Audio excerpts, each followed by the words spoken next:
Hey guys, അപ്പോൾ ഇന്നത്തെ video എന്ന് പറഞ്ഞാൽ എൻ്റെ ഇങ്ങനെ ഇരുന്ന സ്കിൻ എങ്ങനെയാണ് ഇപ്പോഴത്തെ ഈ ഒരു സ്കിൻ കണ്ടീഷനിലേക്ക് മാറിയെന്നുള്ളൊരു വീഡിയോ ആണ്. അതിന് എന്നെ ഹെൽപ്പ് ചെയ്ത 3 അഫോർഡബിൾ പ്രൊഡക്ട്സിനെ പറ്റി പറയാനാണ്. അഫോർഡബിളും ആണ്, നമുക്ക് ഈസിലി അവൈലബിളും ആണ്. ഫസ്റ്റ് വന്നിട്ട് ഹിമാലയയുടെ നീം പ്യൂരിഫയിങ് ഫേസ് വാഷാണ്. ഇത് ഓയിൽ കൺട്രോൾ ചെയ്യാൻ ഒരുപാട് ഹെൽപ്പ് ചെയ്തിട്ടുണ്ട്, സ്കിന്നിൽ ഓയിൽ കൺട്രോൾ ചെയ്യാനായിട്ട്. സെക്കൻഡ് വന്നിട്ട് നമ്മുടെ സ്ക്രബാണ്, ഹിമാലയയുടെ തന്നെ ചാർക്കോൾ സ്ക്രബ്. ഇത് നമുക്ക് വീക്ക്ലി വൺസ് അല്ലെങ്കിൽ ട്വൈസ് യൂസ് ചെയ്യാവുന്നതാണ്. തേർഡ് എന്ന് പറയുന്നത് ഗാർണിയറിൻ്റെ വൈറ്റമിൻ സി സിറം. അത് നമുക്ക് 2 to 3 ഡ്രോപ്സ് യൂസ് ചെയ്യാം ഡെയിലി.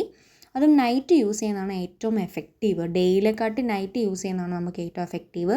ഇത് നമ്മുടെ ഓയിൽ കൺട്രോൾ ചെയ്യാനും ഡാർക്ക് സ്പോട്ട്സ്, പിമ്പിൾ വന്നു പോയ ഡാർക്ക് സ്പോട്ട്സ് കുറയ്ക്കാനും സഹായിക്കും.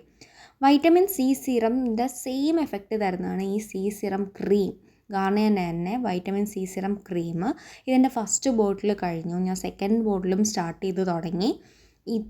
ഇത് യൂസ് ചെയ്തിട്ടാണ് എനിക്ക് നല്ലൊരു പെട്ടെന്ന് തന്നെ ഒരു വിസിബിൾ ചേഞ്ച് ഉണ്ടായത് ഈ ഒരു ക്രീം യൂസ് ചെയ്തതിന് ശേഷമാണ്.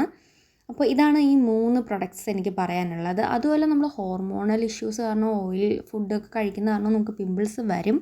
അതും കൂടി നമ്മൾ ഡെയിലി ബേസിസിൽ കൺട്രോൾ ചെയ്യാൻ ശ്രമിച്ചാൽ നമുക്ക് ഒരുവിധം നമ്മളെ പിമ്പിൾസ് കൺട്രോൾ ചെയ്യാൻ പറ്റും. അപ്പോൾ അത്രയേ ഉള്ളൂ ഇന്നത്തെ വീഡിയോ. ടാറ്റാ.